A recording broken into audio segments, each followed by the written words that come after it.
Hello student, नमस्कार। मैं रामस्वरूप जहांगीर स्वागत करता हूं आपका मेरे YouTube channel RZ biology educational में। तो स्टूडेंट, जैसा कि आप जानते हो कि हम ह्यूमन रिप्रोडक्टिव सिस्टम को जो डिस्कस कर रहे हैं और अब तक की वीडियो में हमने मेल और फीमेल रिप्रोडक्टिव सिस्टम को जो पूरा डिस्कस कर लिए। तो अब इन दोनों के बारे में पूरा पढ़ने के बाद में, इन दोनों के बारे में पूरा समझने के बाद में अगला जो हमारा टॉपिक रहेगा वो रहेगा फर्टिलाइजेशन। तो फर्टिलाइजेशन किसे कहते हैं समझना आप कि मेल के अंदर स्पर्मेटोजेनेसिस के द्वारा स्पर्म का निर्माण होता है जिसको हम मेल गेमेट कहते हैं। फीमेल के अंदर oogenesis के द्वारा ओव्यूम या अंड का निर्माण होता है जिसको हम फीमेल गेमेट कहते हैं। तो अब ये जो मेल और फीमेल गेमेट है, इन दोनों के बीच में फ्यूजन या संलयन के द्वारा जाइगोट निर्माण की जो प्रक्रिया है इसको हम फर्टिलाइजेशन या निषेचन कहेंगे। तो हम यहाँ परिभाषा ये दे सकते हैं कि मेल और फीमेल गेमेट के बीच में फ्यूजन या संलयन को हम फर्टिलाइजेशन कहते हैं। तो फर्टिलाइजेशन के बारे में हम डिटेल से डिस्कस करें उससे पहले हम थोड़ा फीमेल जेनिटल ट्रैक्ट के बारे में थोड़ा समझेंगे एक बार वापस। तो जैसा कि हमने जो फीमेल रिप्रोडक्टिव सिस्टम के अंतर्गत इसको थोड़ा डिस्कस किया था, तो मैं वापस थोड़ा आपको रिवाइज करवाऊंगा। तो यहाँ पे जो है वो फीमेल रिप्रोडक्टिव सिस्टम ये जो सेक्स ऑर्गन है उनका डायग्राम मैंने बनाया है। तो देखो कौन कौन से डायग्राम में एक बार वापस थोड़ा सा रिवाइज करते हैं। तो देखो यहाँ ये जो संरचना दिखाई दे रही है इसको हम कहते हैं ओवेरिया अंडाशय। ये वही संरचना है जिसके अंदर फॉलिकल का डेवलपमेंट होता है और एक फॉलिकल डेवलप करके और उसमें से एक सिंगल ओव्यूम जो रिलीज होता है। तो यहाँ पर जो ओव्यूम निर्माण की प्रक्रिया होती है इसको हम प्राइमरी सेक्स ऑर्गन कहते हैं। अब ध्यान देना कि जो ओवेरी है वो पेल्विक जो कैविटी हमारी लोअर एब्डोमिनल कैविटी जो है उसके अंदर जो लिगामेंट है, लिगामेंट के द्वारा सस्पेंडेड रहती है। अब ध्यान रखना कि लिगामेंट जो है ओवेरी को एक तरफ से यूट्रस से जोड़ते हैं यहाँ और दूसरी तरफ से लिगामेंट जो है वो ओवेरी को पेल्विक वॉल के द्वारा जो जोड़ते हैं। तो इस तरीके से ओवेरी जो है वो यहाँ सस्पेंडेड होती है लिगामेंट के द्वारा पेल्विक कैविटी के अंदर। यहाँ दो हमने पढ़ा था कि दो ओवेरी होती है, एक इस तरफ हम एक ही तरफ का डिस्कस करें, ऐसा कैसा सेम इधर होगा। अब ध्यान दो यहाँ पे कि आपको एक नली समान संरचना दिखाई दे रही है, एक ट्यूब लाइक स्ट्रक्चर दिख रही है। इस ट्यूब को हम कहेंगे ओविडक्ट या फेलोपियन ट्यूब। ये फेलोपियन ट्यूब जो इसके तीन पार्ट होते हैं। तो ध्यान दो कि इसका सबसे शीर्ष वाला जो पार्ट होता है इसको हम इनफंडिबुलम कहते हैं और इनफंडिबुलम का जो किनारा होता है वो ऐसे फिंगर लाइक जो सस्पेंशन होते हैं इनको हम जो फिम्ब्रिये कहेंगे। तो ये इनफंडिबुलम के फिम्ब्रिये होंगे। फर्स्ट पार्ट जो इनफंडिबुलम होगा, फर्स्ट पार्ट के आगे का जो पार्ट है जो थोड़ा बड़ा जो है वो बड़ी संरचना है, बड़ा पार्ट है, इसको हम एम्पुला कहेंगे। एम्पुला ही वो स्थान है जहाँ फर्टिलाइजेशन होता है। एम्पुला के आगे का जो छोटा पार्ट है इस नली का उसको हम स्थमस कहेंगे। ध्यान देना कि स्थमस जो है ये स्थमस आगे आके और एक थैलेनुमा संरचना में खुलता है जिसको हम यूट्रस या गर्भाशय कहते हैं। तो तीन पार्ट से बनी हुई ये फेलोपियन ट्यूब है जो आगे गर्भाशय में जुड़ती है। गर्भाशय की हमने पढ़ी थी कि तीन लेयर होती है, ये अंदर वाली एंडोमेट्रियम, फिर बीच वाली जो माइट्रियम और लास्ट वाली जो उसको पेरीमाइट्रियम कहते हैं। तो ये अब आगे चल के जो गर्भाशय है वो एक नली समान संरचना में खुलेगा जिसको हम सर्विक्स कहेंगे। और सर्विक्स के हमने दो पार्ट पढ़े थे, ये जो है इसका इंटरनल ओवस है और ये वाला जो भाग है वो इसका एक्सटर्नल ओवस है। और सर्विक्स जो आगे चल के एक और नली समान संरचना में खुलेगा जिसको हम वेजाइना कहते हैं। वेजाइना ही वो स्थान है जहाँ पर इंसेमिनेशन के द्वारा सीमन जो है वो सीक्रेशन किया जाएगा। यहाँ पर सीमन को जो इंजेक्ट किया जाएगा तो यहाँ पर सीमन आता है और यहाँ पर सीमन से स्पर्म जो इस पूरे जेनेटिक ट्रैक्ट से होते हुए एम्पुला तक पहुंचकर फर्टिलाइजेशन करते हैं। तो ये एक मैंने आपको वापस वो फीमेल जेनेटिक ट्रैक्ट है जिसके बारे में मैंने आपको थोड़ा सा डिस्कस किया है जिससे आपको पता लगे कि स्पर्म जो है वो कौन सा रास्ता जो पूरा पार करके किस पाथवे के द्वारा जो है वो फीमेल गैमेट तक पहुंचता है। तो ये हो गया। अब देखो फर्टिलाइजेशन पढ़ने से पहले थोड़ा सा मैं आपको बताऊं कि हमने देखा था कि 14वें दिन जो है वो अंडोत्सर्ग होता है और अंडोत्सर्ग के जस्ट पहले जो फॉलिकल है जिसको हम टर्सरी फॉलिकल कहते हैं जो पूर्ण मैच्योर होकर ग्राफिन फॉलिकल में चेंज होता है। इस ग्राफिन फॉलिकल में हमने देखा था कि एक जो है एक पोलर या एक ध्रुव की तरफ जो है वो सेकेंडरी oocyte चला जाएगा। तो ये हो गया सेकेंडरी oocyte।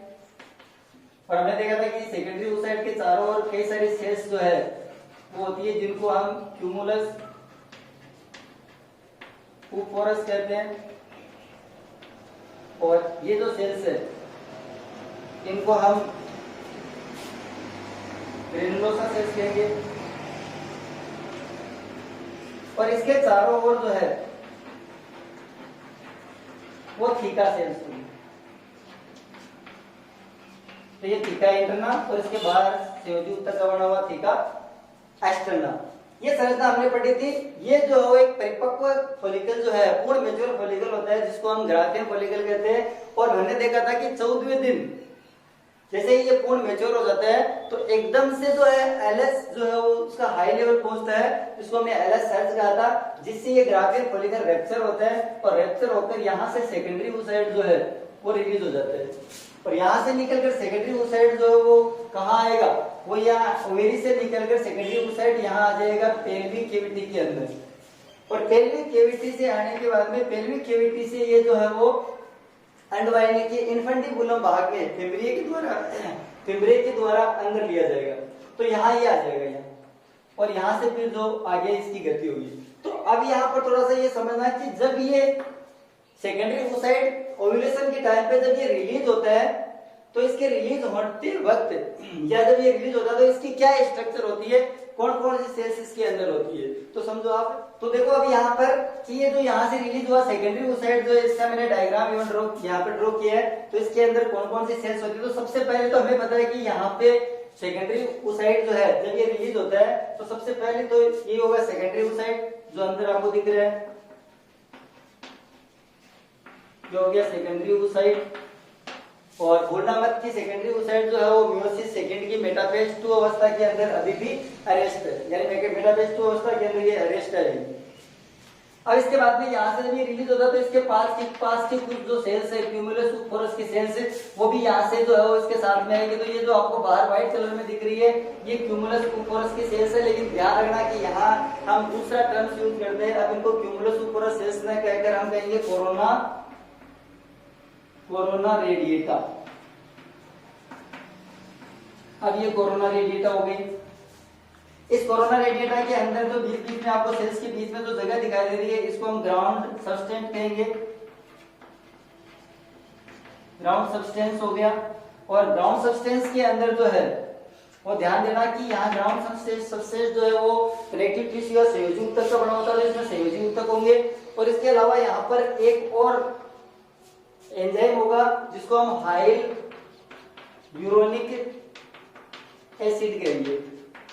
ये एंजाइम भी यहाँ पर उपस्थित होगा। तो इस तरीके की संरचना के रूप में, इस तरीके की सेल्स की संरचनाओं के रूप में जो है वो सेकेंडरी oocyte यहाँ से रिलीज होता है और यहाँ से रिलीज होकर ये कहाँ आएगा, पेल्विक कैविटी में।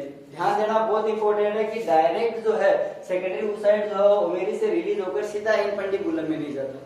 अब यहाँ एक चीज और समझना बहुत इंपॉर्टेंट है कि जब 14वें दिन ओव्यूलेशन होता है उससे पहले ये मान लो ओवेरी है और ये जो है यहाँ इन्फेंटिबुलम यानी ओवेरी का इन्फेंटिबुलम का फिम्ब्री वाला पार्ट है। तो ध्यान देना कि 14वें दिन से पहले ये जो फिम्ब्री है इसके प्रोजेक्शन थोड़ा आउटसाइड होता है, अलग होता है, यानी इसके ओवेरी के ऊपर नहीं होता। लेकिन जैसे ही 14वें दिन ओव्यूलेशन होता है तो हमने पढ़ा था कि ओव्यूलेशन के टाइम तक जो एस्ट्रोजन की मात्रा बढ़ती है। तो जैसे जैसे ओव्यूलेशन का वक्त नजदीक आता है एस्ट्रोजन जो उसका लेवल बढ़ता है और एस्ट्रोजन के कारण जो है ये जो फिम्ब्रे है वो किस तरफ, इसके प्रोजेक्शन किस तरफ आ जाएंगे, ओवेरी की तरफ आ जाएंगे, तो ओवेरी के ऊपर आ जाएंगे। तो ये प्रोजेक्शन जो है वो ध्यान रखना कि एस्ट्रोजन के कारण आते हैं। सबसे पहली चीज तो एस्ट्रोजन हार्मोन जो है उसके कारण ये प्रोजेक्शन ओवेरी की तरफ होंगे। अब अगला ध्यान देना कि जब ये रिलीज होता है तो ये रिलीज होने के बाद में ये जो है वो डायरेक्ट इन्फेंटिबुलम में नहीं आके पेल्विक कैविटी में आएंगे और पेल्विक कैविटी में जब इसका ये जब रप्चर होगा तो इस रप्चर के साथ में यहाँ से वाटर करंट जो है, एक वाटर का फ्लो होगा, उस वाटर फ्लो के द्वारा जो इसकी दिशा जो है वो इन्फेंटिबुलम की तरफ हो जाएगी और इस वाटर करंट के द्वारा, एक जल धारा के द्वारा जो ये सेकेंडरी oocyte जो वो फिम्ब्रे तक पहुंचता है। फिर फिम्ब्रे के प्रोजेक्शन जो है इसको अपने अंदर ले लेंगे और ये इन्फेंटिबुलम में आ जाएगा। तो ये बात आपको समझ में आ गई कि कहां पर ये रिलीज होता है और किस तरीके से जो इन्फेंटिबुलम तक पहुंचता है। अब आगे ध्यान दो कि यहाँ आने के बाद में इसका जो मूवमेंट है वो किस प्रकार का होगा, किस तरीके से ये मूवमेंट करेगा। तो ध्यान दो कि सबसे पहला जो मूवमेंट होगा इसका पहला मूवमेंट का जो कारण होगा वो होगा पेरिस्टेल्सिस। पेरिस्टेल्सिस का मतलब है कि कर्मानुकुंचन गति करता हुआ ये खुद आगे बढ़ेगा। तो मूवमेंट या लोकोमोशन जो इसका है वो पेरिस्टेल्सिस के द्वारा होगा, कर्मानुकुंचन के द्वारा होगा। दूसरा, इसके मूवमेंट में कौन सहयोग करेगा?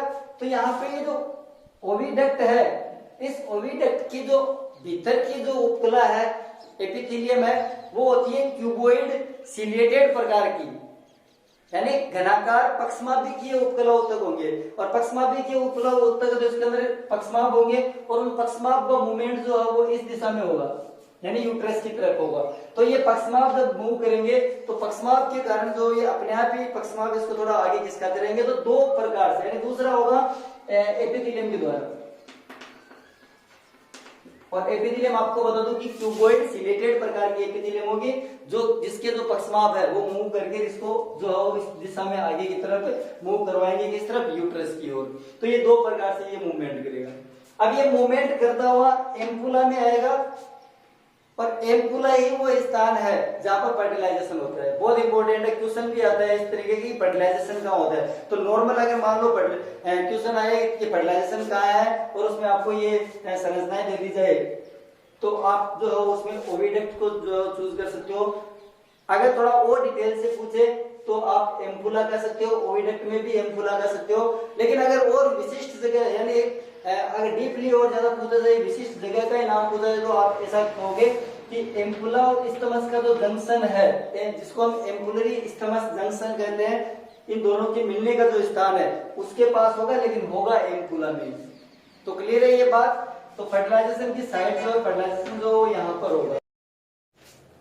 अब ध्यान दो आगे कि फर्टिलाइजेशन के लिए जो दूसरी आवश्यकता रहेगी कि यहाँ तक जो स्पर्म पहुंचे, और स्पर्म यहाँ से पहुंचे उससे पहले स्पर्म को जो इजेक्ट किया जाएगा वो किया जाएगा वेजाइना के अंदर। और मैंने आपको बताया था कि वेजाइना तक जो है स्पर्म जो है वो सीमन के रूप में आएंगे, और सीमन को यहाँ पर इजेक्ट करने की जो प्रक्रिया होती है उसको हम कहते हैं इंसेमिनेशन।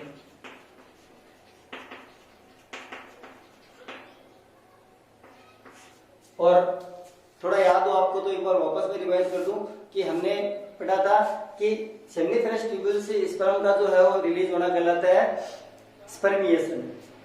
फिर इसके बाद में यहाँ से एपिडिडाइमस में आते हैं, एपिडिडाइमस से फिर जो एम्पुला ऑफ वास में पहुंचते हैं, एम्पुला ऑफ वास में एक बार फिर स्टोरेज होते हैं, और वहां से जो है फिर स्पर्म का रिलीज होना कहलाता है एमिएशन। और इसके बाद में एम्पुला ऑफ वास से एमिएशन हो गया, और फिर जो है वो यूरिथ्रोजेनिटल पोर से जो है स्पर्म को जो इजेक्ट करना या बाहर रिलीज करना जो कहलाता है इजेक्यूलेशन। और स्पर्म को जो है वो फीमेल जेनिटल ट्रैक्ट या वेजाइना के अंदर जो है वो रिलीज करना जो कहलाता है इंसेमिनेशन। तो ये चार टर्म्स जो आपको याद रखने हैं, इंपॉर्टेंट है। इन टर्म्स के बारे में भी पूछ लिया जाता है। तो पहला हो गया स्पर्मिएशन, दूसरा एमिएशन, तीसरा इजेक्यूलेशन, और चौथा हो गया इंसेमिनेशन। तो यहाँ पर इंसेमिनेशन के द्वारा स्पर्म जो यहाँ पर रिलीज किए जाएंगे। अब ध्यान देना यहाँ पे कि यहाँ जब स्पर्म रिलीज किए जाते हैं तो यहाँ से आपको मैंने वहां पढ़ाया था कि जो सीमन होता है वो सीमन निर्माण के दौरान जो सबसे पहली आवश्यकता होती है इसको कोगुलेट करना। तो यहाँ सीमन जो कोगुलेट के रूप में होता है, एक जमा हुआ जो है वो ठोस तो नहीं कह सकते, लेकिन थोड़ा गाढ़ा गाढ़ा सा एक पदार्थ के रूप में जो है फ्लूइड के रूप में होगा। तो यहाँ पर सीमन जो कहने वाला कोगुलम है, और कोगुलम है तो यहाँ ये कोगुलम हो गया। और सबसे पहली आवश्यकता होगी कि इस कोगुलम का क्या किया जाए, फ्लूइडाइजेशन।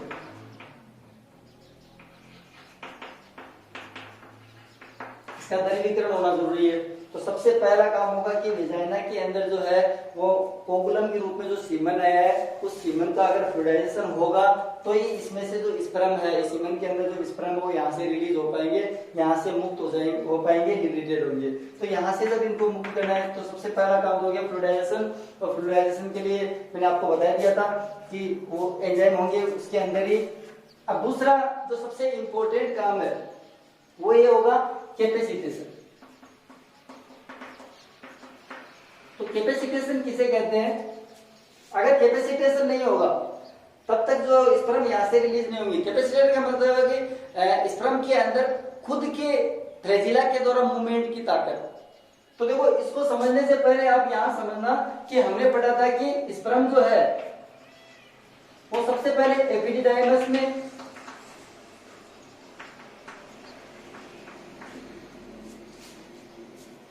अस्थायी संचरण मतलब इनका जो अस्थायी संचरण वो अधिवर्षण में होगा, एपिडिडाइमस में होगा।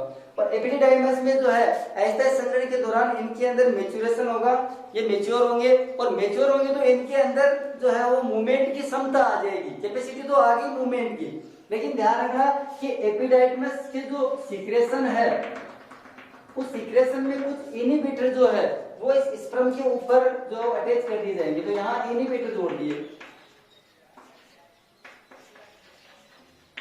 इनहिबिटर्स का मतलब है कि अवरोधक। तो स्पर्म के हेड पे और टेल के ऊपर एपिडिडाइमस के सीक्रेशन जो है वो जब ये मेच्योर होते हैं तो इनके अंदर कैपेसिटी आ जाती है मूवमेंट की, लेकिन ये इनहिबिटर्स जोड़ देते हैं, यहाँ पे इनहिबिटर्स अटैच हो जाएंगे। ये इनहिबिटर्स इनको खुद के फ्लैजिला के द्वारा मूवमेंट को रोकते हैं, तो ये इनहिबिटर्स यहाँ पर।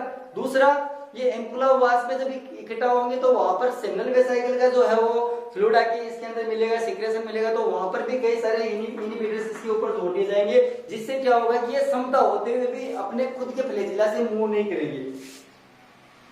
अब यहां जैसे ये आते हैं तो अब यहां से यानी कि वेजाइना से अब ये खुद के द्वारा सबसे पहले मूव करना जरूरी है इनका।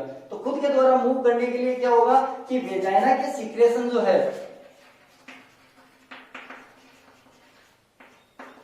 वेजाइना के सीक्रेशन कह दो या फीमेल जेनिटल ट्रैक्ट के सीक्रेशन जो इसके ऊपर डाले जाएंगे, और इसके ऊपर डालने से क्या होगा कि इनहिबिटर्स जो है जो अवरोधक है वो हट जाएंगे, और जैसे ये अवरोधक हट जाते हैं तो अब क्या होगा कि स्पर्म जो हाइपर मोटाइल हो जाएगा।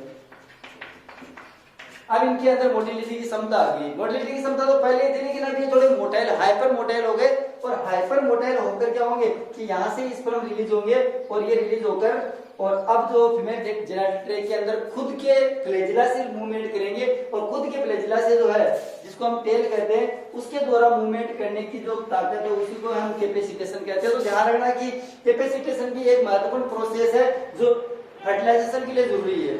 जब तक स्पर्म में कैपेसिटेशन नहीं होगा तब तक जो है ये यहाँ से मूव खुद के फ्लैजिला से मूव नहीं करेंगे। और ध्यान देना कि कैपेसिटेशन की जो प्रक्रिया है इसमें लगभग 5 से 7 घंटे का टाइम लगता है।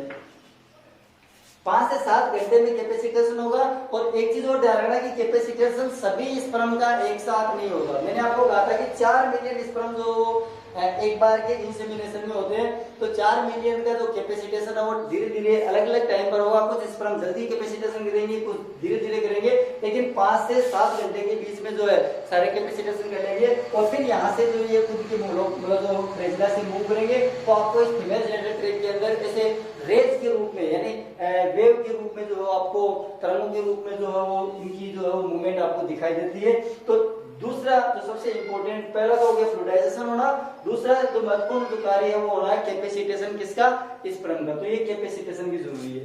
तो समझ में आ गई आपको। तो अब आगे ध्यान दो यहाँ पे कि हमने देख लिया कि 2 प्रोसेस के द्वारा, एक फ्लूइडाइजेशन और एक कैपेसिटेशन के द्वारा जो है ये स्पर्म यहाँ से लिबरेटेड या मुक्त होकर फीमेल जेनिटल ट्रैक्ट के अंदर अपनी खुद की फ्लैजिला से मूवमेंट करना शुरू कर देते हैं। तो यहाँ ये वेजाइना के अंदर जो है ये अपनी मतलब खुद की जो है वो मूवमेंट या खुद के फ्लैजिला के द्वारा ये मूवमेंट करेंगे और मूवमेंट करके आगे बढ़ेंगे। जैसे ये आगे बढ़ते तो अब आगे ध्यान दो कि अगली जो रुकावट आएगी सर्विक्स के अंदर। क्यों? क्योंकि सर्विक्स के अंदर म्यूकस होता है, और म्यूकस जो है वो एक तंतुओं के रूप में, एक जाल स्टैंड के रूप में, एक जाल के रूप में इसके अंदर उपस्थित होगा, और इस जाल को क्रॉस करना स्पर्म के लिए जो मुश्किल है। तो अब क्या इस जाल को कैसे क्रॉस किया जाएगा वो समझो कि मैंने आपको बताया था कि जस्ट ओव्यूलेशन से पहले एस्ट्रोजन की मात्रा ज्यादा होती है, एस्ट्रोजन का लेवल बढ़ता है, और एस्ट्रोजन के लेवल से क्या होगा कि एस्ट्रोजन के प्रभाव से जो है ये सर्विक्स के अंदर जो म्यूकस का जो जाल होता है वो एकदम पैरेलल हो जाएगा ऐसे, यानी सारे स्टैंड सीधे हो जाएंगे, तंतु सीधे हो जाएंगे। और इन तंतुओं के बाद में होने के बाद में अब इन स्पर्म के लिए जो है रास्ता, एक पाथवे जो है वो बन जाएगा, और इस पाथवे से होकर स्पर्म जो यूट्रस में आ जाएंगे। अब यूट्रस से जो है आगे का रास्ता जो है वो किस तरीके का होगा, तो आपको पता है कि 2 ओवेरी होते हैं फीमेल के अंदर, और हर बार जो है इस बार अगर इस ओवेरी से ओवरी रिलीज हुआ तो अगली बार इससे होगा। ये में जो हम ये नहीं कह रहे कि ऐसा होना जरूरी है, लेकिन अधिकांश जो है वो इसी तरीके से पाया जाता है। तो अब मान लो कि मैं कोई से भी 2 बार भी हो सकता है, वो जरूरी नहीं है, लेकिन मैं बता रहा हूँ कि आइडियल जो इसी तरीके से होगा, करीब करीब ऐसा ही मिलता है कि एक बार इस तरफ से रिलीज हुआ तो दूसरी बार इस तरफ यानी दाएं बाएं में बारी बारी से होता है। तो यहाँ मान लो कि मैं बात कर रहा हूँ कि इस दिशा में जो है वो ओव्यूम रिलीज हुआ है, और अब स्पर्म जो है वो तो दोनों दिशा में जा सकते हैं। तो स्पर्म की आगे की दिशा का निर्धारण किस तरीके से होता है कि वो जिस साइड जो है, जिस ओवेरी में ओव्यूम रिलीज हुआ है उसी साइड की ओविडक्ट के अंदर जो मूव करे, लोकोमोशन करे। तो इसके लिए जो है वो क्या होगा समझो। तो देखो मैंने आपको बताया था कि जब सेकेंडरी oocyte रिलीज होता है तो सेकेंडरी oocyte रिलीज होने से जस्ट पहले ग्राफिन फॉलिकल के अंदर मैंने आपको बताया था कि ओव्यूलेशन से जस्ट पहले एक हार्मोन आना शुरू हो जाता है जिसको हम कहते हैं प्रोजेस्टेरोन। तो प्रोजेस्टेरोन जो जस्ट ओव्यूलेशन से थोड़ा जस्ट पहले आना शुरू हो जाता है और वो ग्राफिन फॉलिकल के अंदर होगा। और प्रोजेस्टेरोन के लिए मैंने आपको बताया था कि थीका सेल्स जो इसका प्रीकर्सर या पूर्वगामी में बना देती है, और ग्रेनुलोसा सेल्स जो इसको प्रोजेस्टेरोन में बदल देती है। और ग्रेनुलोसा सेल प्रोजेस्टेरोन में बदलती है तो क्यूमुलस सुपोरस की सेल्स के बीच में भी प्रोजेस्टेरोन होगा, यानी उसमें भी प्रोजेस्टेरोन होगा। और ओव्यूलेशन में जो है वो सेकेंडरी oocyte के साथ में क्यूमुलस सुपोरस की सेल्स भी आती है जिनको हम कोरोना रेडिएटा कहते हैं। और कोरोना रेडिएटा के अंदर जो एस्ट्रोजन की मात्रा होगी ये मैंने आपको बताया। तो यहाँ ध्यान दो कि ये कोरोना रेडिएटा की सेल्स है और इसके अंदर जो है वो सेकेंडरी oocyte है, इसके अंदर एस्ट्रोजन भी है। तो एस्ट्रोजन यहाँ पर भी है, और ये एस्ट्रोजन जो है वो क्या करेगा कि एक केमिकल ग्रेडियंट उत्पन्न करेगा।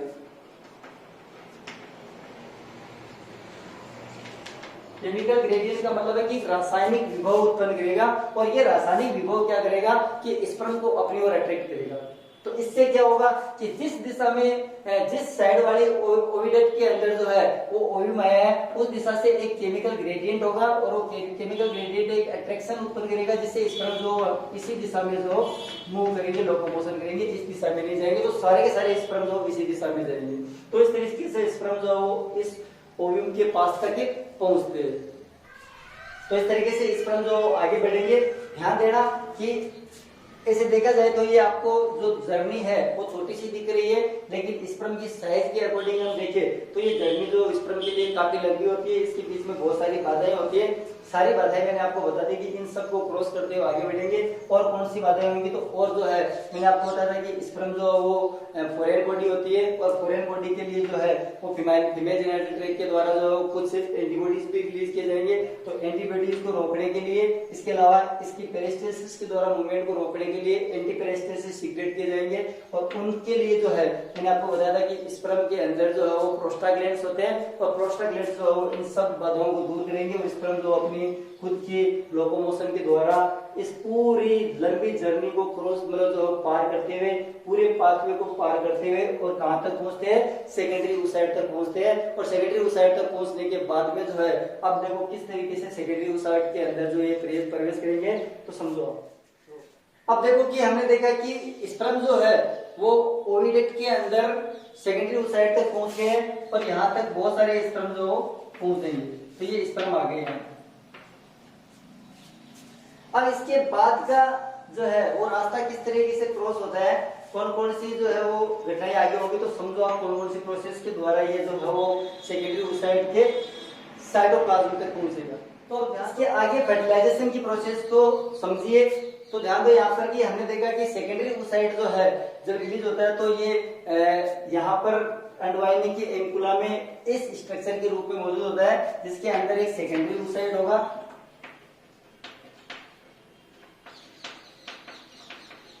और इसके चारों जोना पेलोसिटा हो गई। इसके चारों की सेल को हमने कोरोना रेडिएटा कहा। कोरोना रेडिएटा के बीच बीच में मैंने आपको कहा कि हाई यूरोनिक एसिड होगा, और ग्राउंड टिश्यू जिसको हम कनेक्टिव टिश्यू कहेंगे तो ग्राउंड सब्सटेंस होगा, जिसके अंदर हाई यूरोनिक एसिड पाया जाएगा। इसके अंदर जोना पेलोसिटा होगी जो एक ग्लाइकोप्रोटीन की बनी हुई है। तो अब हमने देख लिया कि स्पर्म जो है वो पूरे एक फीमेल जेनिटल ट्रैक्ट में पूरे पाथवे को पास करते हुए, क्रॉस करते हुए, और यहाँ सेकेंडरी oocyte तक पहुंचते हैं। सेकेंडरी oocyte तक पहुंचने के बाद में अब कौन कौन सी प्रोसेस होती है, कौन कौन सी जो प्रक्रिया होगी, जिससे जो एक स्पर्म जो है वो अंदर तक पहुंचकर और इस सेकेंडरी oocyte के साइटोप्लाज्म में जो है अपना न्यूक्लियस छोड़ेगा। तो ध्यान दो कि हमने पढ़ा था कि जब स्पर्म की स्ट्रक्चर पढ़ी थी तो हमने देखा था कि स्पर्म के हेड के ऊपर गोल्जी बॉडी से बनी हुई संरचना पाई जाती है, जिसको हमने कहा था एक्रोजोम। और हमने देखा था कि एक्रोजोम जो है वो गोल्जी बॉडी से बना हुआ है, और एक्रोसोम के अंदर जो हाइड्रोलाइटिक एंजाइम होंगे,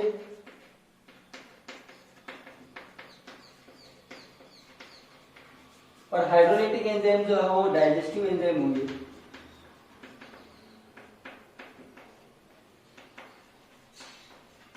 और डाइजेस्टिव एंजाइम का काम होता है डाइजेशन करना। तो अब ये डाइजेशन करेंगे। कौन कौन से डाइजेस्टिव एंजाइम होंगे, तो यहाँ ध्यान दो कि एक्रोसोम के अंदर कौन कौन से एंजाइम होंगे, तो मैंने तीनों के नाम ऊपर लिखे हैं। सबसे पहला हाइड्रोनीडेज एंजाइम होगा, दूसरा कोरोना पेनिट्रेटिंग एंजाइम होगा, और तीसरा होगा जोना लाइसिन। ये तीन एंजाइम जो इस एक्रोसोम के हेड के अंदर होंगे। और ध्यान दो कि जैसे ही ये सेकेंडरी ओसाइट के नजदीक पहुंचता है तो इसके एक्रोसोम के द्वारा हाइड्रोनीडेज और कोरोना पेनिट्रेटिंग एंजाइम सीक्रेट किए जाएंगे। और ये जो दोनों एंजाइम है इनमें ध्यान दो कि हाइड्रोनीडेज क्या करेगा कि इसके ग्राउंड सब्सटेंस में उपस्थित हाइड्रोनिक एसिड का अपघटन कर देगा, इसका पाचन कर देगा। तो ये तो हो गया हाइड्रोनिक एसिड का पाचन हाइड्रोनीडेज के द्वारा। फिर कोरोना रेडिएटा की जो सेल्स है उनको पचाने के लिए कोरोना पेनिट्रेटिंग एंजाइम होंगे, और ये एंजाइम क्या करेंगे कि इसको पचाकर और एक पाथवे बढ़ा देंगे आगे, और इस पाथवे के द्वारा जो स्पर्म है वो अंदर तक आ जाएगा। स्पर्म का हेड अंदर आ जाएगा। जैसे ही स्पर्म का अंदर हेड आता है, ध्यान देना कि यहाँ तक की जो प्रोसेस होती है इसको हम जो है एक्रोसोमल रिएक्शन कहते हैं। तो सबसे पहली रिएक्शन होगी एक्रोसोमल रिएक्शन। तो एक्रोसोमल रिएक्शन आपको समझ में आ गई कि एक्रोसोमल रिएक्शन में हाइड्रोनीडेज और कोरोना पेनिट्रेटिंग एंजाइम जो है वो इसके कोरोना रेडिएटा के जो है इसके अंदर एक पाथवे बनाएंगे, और इससे जो है स्पर्म जो अंदर आ जाएगा। अब अंदर आने के बाद में स्पर्म का हेड जो है किसके कांटेक्ट में आएगा, जोना पेलुसिडाई। तो अब दूसरी रिएक्शन होगी जिसको हम कहेंगे जोना रिएक्शन। अब जोना रिएक्शन जो है वो ध्यान देना कि जोना रिएक्शन तभी होगी जब स्पर्म का हेड जो जोना पेलुसिडा के कांटेक्ट में आएगा। जैसे ही स्पर्म का हेड जो है वो जोना पेलुसिडा के कांटेक्ट में आता है तो यहाँ पे जो है एक्रोसोम की जो मेम्ब्रेन है वो फट जाती है, और एक्रोसोम की मेम्ब्रेन के फटने के बाद में जोना लाइसिन सीक्रेट होता है। और जोना लाइसिन क्या करता है कि जोना पेलुसिडा जो एक ग्लाइकोप्रोटीन की बनी हुई लेयर है, इसकी ब्रेड लेयर को या इसकी हार्ड लेयर को जो ढीला कर देता है, और इस प्रोसेस को हम जोना रिएक्शन कहते हैं। इस जोना रिएक्शन में जो है वो ध्यान रखना कि ये आगे जो है स्पर्म का हेड जो जोना पेलुसिडा के जो अंदर तक आ जाता है, जोना पेलुसिडा के अंदर भी एक पाथवे बढ़ा देता है, तो ये इसके अंदर आ जाएगा। अब ये जोना रिएक्शंस के अंदर जो कौन कौन सी प्रोसेस होगी वो थोड़ा हम आगे डिटेल थोड़ा पढ़ेंगे। उससे पहले ध्यान देना कि ये जो जोना पेलुसिडा है इसकी एक और विशेष बात ये होती है कि इसके ऊपर रिसेप्टर होते हैं, और ह्यूमन के अंदर जो रिसेप्टर होगा वो ZP3 होगा, बहुत इंपॉर्टेंट है। यानी जोना पेलुसिडा के ऊपर कुछ रिसेप्टर होंगे और ह्यूमन के अंदर ये रिसेप्टर ZP3 होंगे, और ये रिसेप्टर जो है वो स्पेसिफिक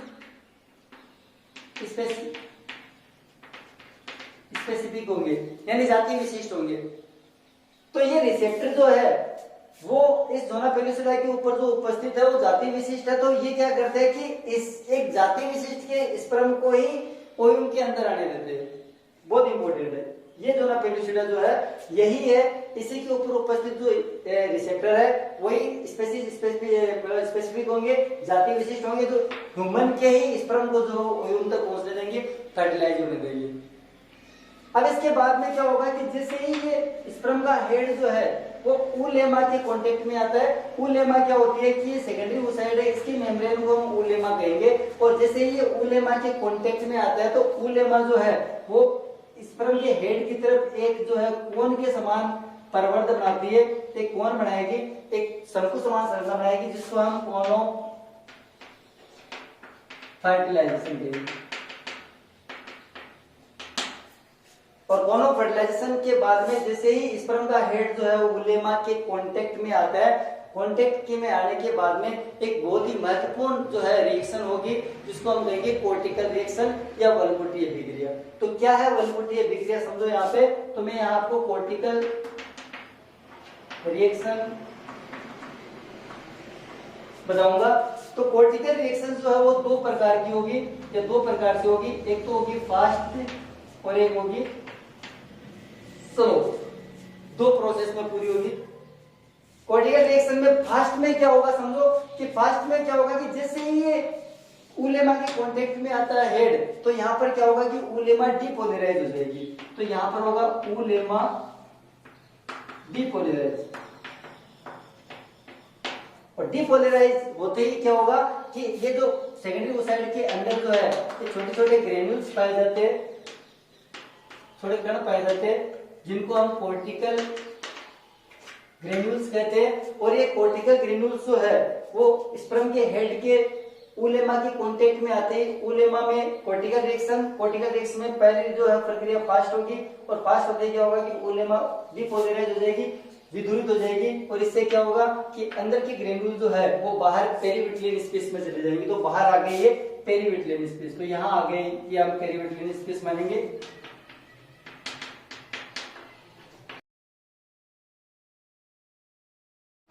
तो फास्ट होते ही उलेमा डीपोलराइज हो जाएगी, और इसके बाद में स्लो प्रोसेस होगी, और स्लो प्रोसेस में क्या होगा कि डीपोलराइज होते ही जो कॉर्टिकल ग्रेन्यूल्स है